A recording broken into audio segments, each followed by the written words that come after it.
Okay, little update. We picking up where we left off. Got all the valve cover stuff done, got them painted, yada yada. Just absolutely beautiful paint job, as we all know. You know, professional. We're getting ready to stick the turbo in. After I do that, I got to take the wiring harness off of the engine that came out of it. Swap it over to this one. They're not different. It's just this one, like here, as you can tell, it has been all chewed up and there's little bare spots showing here and there. Can't really pick it up on video. But I just decided to go ahead and swap the engine harness over. That way, there's not like one little wire cut and I'm having to chase it forever and ever trying to figure out why my truck's not running right. So I'm gonna go ahead and swap that over, but you get the turbo in there, get it set, mounted, all the V-bands on. I still gotta swap over the downpipe piece because I'm almost 100% sure this is a different size downpipe elbow than the one that came off of it. Excuse the mess. It's hectic in here. Got a lot going on and not very much time. So yeah, let's go ahead and get this turbo put in. And for all you 6.7 guys that have a hard time putting the bolts back in to the turbo pedestal, little trick is to get a magnet, stick it on the end. See if I can get this without getting something in the way. There we go. And then just run it down in there and turn it a little bit till at least the thread catches. And then you know a thread catches when you can just pull the magnet right off. And then you're good to go. You can do that with all four, or you can do it like this. These really back bolts, they really didn't make it very easy to put in, but it's a little trick like that will save you a lot of time and headache and hassle of putting your pedestal bolts in. Front ones don't really matter as much. There's a lot more room to get to it, but just for the sake of showing, you just spin it around, catch a couple threads, pull it out, you're good to go, ready to tighten them down. If you don't have a magnet, you're trying to get these bolts in a hard to reach spot, get you your socket, your bolt, and a piece of paper, paper towel, it don't matter. Stick the paper towel over the top, stick your bolt in, and press it all the way in like that. And while you're holding it, peel your excess paper towel off.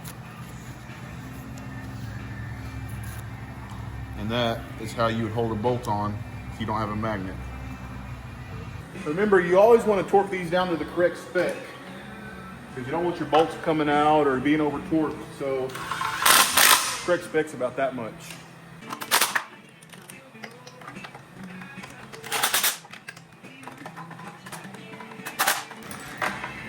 And your turbo is mounted. It's got the V-bands left and still got to swap out the downpipe piece. Another little side note, when you're putting these V-bands on, you always want to face them towards a direction that you're going to be able to get to them later.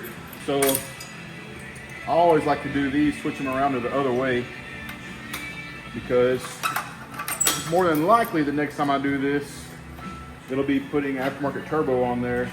I'm going to really be kicking myself if I put it in a hard to reach spot. It's going to be almost impossible to get to later on. So always keep a side note, so I put this one right here. When it comes time to do the turbo later, I can just come in from the top of the engine, get to it right there.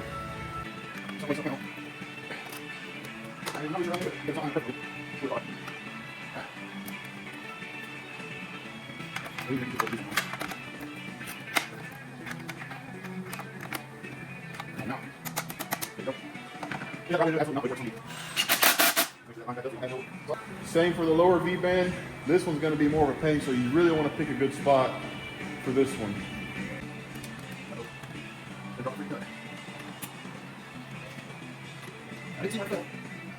The V-band clamp nuts are the world's worst about getting lost, turning into concrete. Thought this one was going to be cut short too, but it appears not.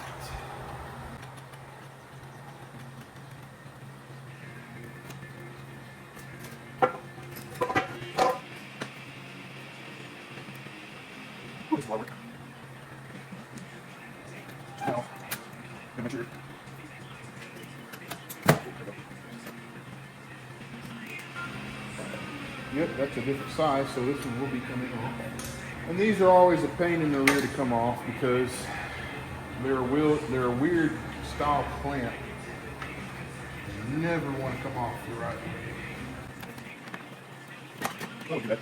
This is the 11 to 14 downpipe. If you want to see the difference in this, here's the 11 to 14 downpipe. Here's the 15 and 16 downpipe.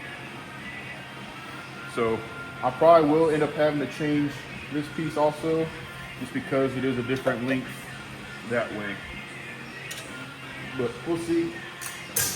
For now, I'm just getting it measured up for what I need to do for clamping, orientation.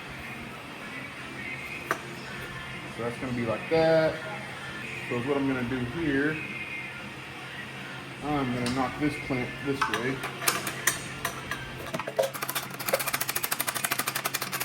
So hopefully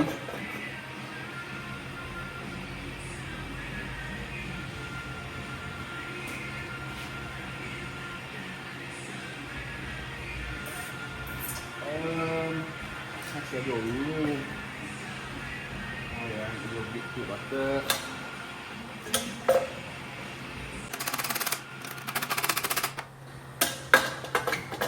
Like that.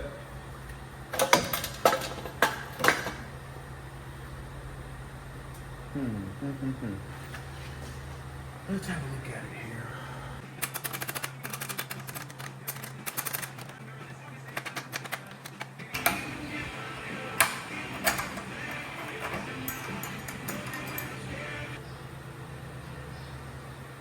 So I think this is gonna be my best bet. I got that clamp facing straight up. That way I can come in from the top, get to it from that way. Because any way I face it this way, I just didn't see a good way of getting to it. So I think I'm gonna leave it facing up like that and call it good. Getting that bolt right up close there on the housing still leaves us just enough room to come in from the top, get a socket on there. I think we'll be good like that.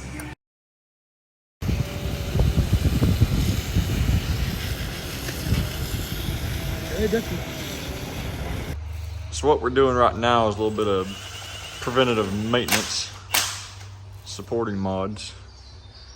Yep. Do a little breather modification. That way this thing can breathe. Yep. That way we don't have any more oil leaks. Oil shooting out from the valve covers again. Probably still gonna happen, but it'll be less likely. Gonna cook some burgers. Tighten up the old torque converter. I need to tighten this friggin' light. Do you know what you're doing? I've lost it. I don't even know where I'm at.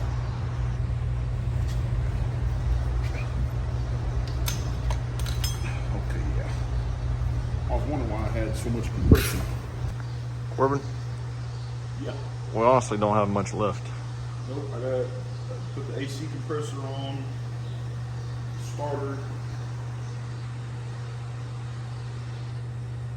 I think that's basically about it. I'll be rolling it out and putting the cab on here in a little bit. All right, so we got the fan mounted, AC, torque converter. Now we're putting the intake on. Getting the old skeeter out. Look at that. Wow, you got the lights on too.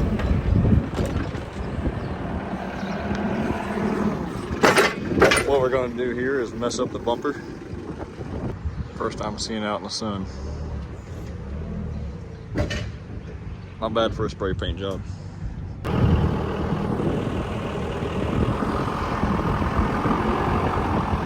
It's a remarkable. That's just the baseball game I have going on. It's the Longhorns. They're getting beat right now, unfortunately. Basically, what we're gonna do is, if you guys watched the first video in the series, just gonna lift this cab up in the air with these two forklifts. We're gonna get a forklift behind the frame and the bed, and we're just gonna push it underneath the cab. Best spotter in the world. Look at that. Oh! Good thing we're not using this. He tends to do that to some. As for him, he's a Harvard Wesley. Good baseball program.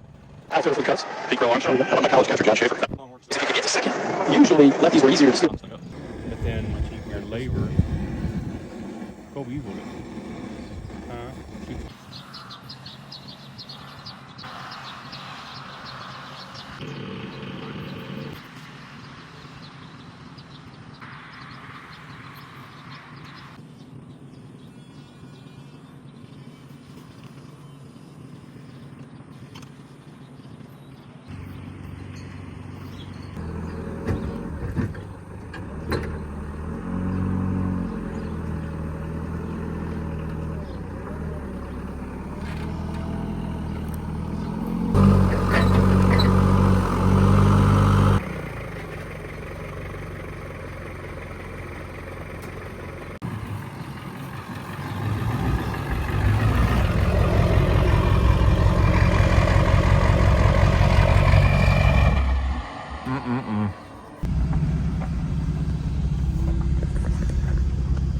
We did it. We did it, boys.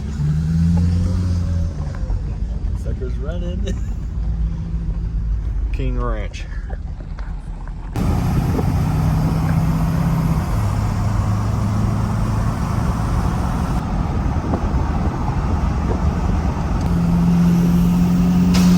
There it went. Not barely, that was just under 20 PSI on it.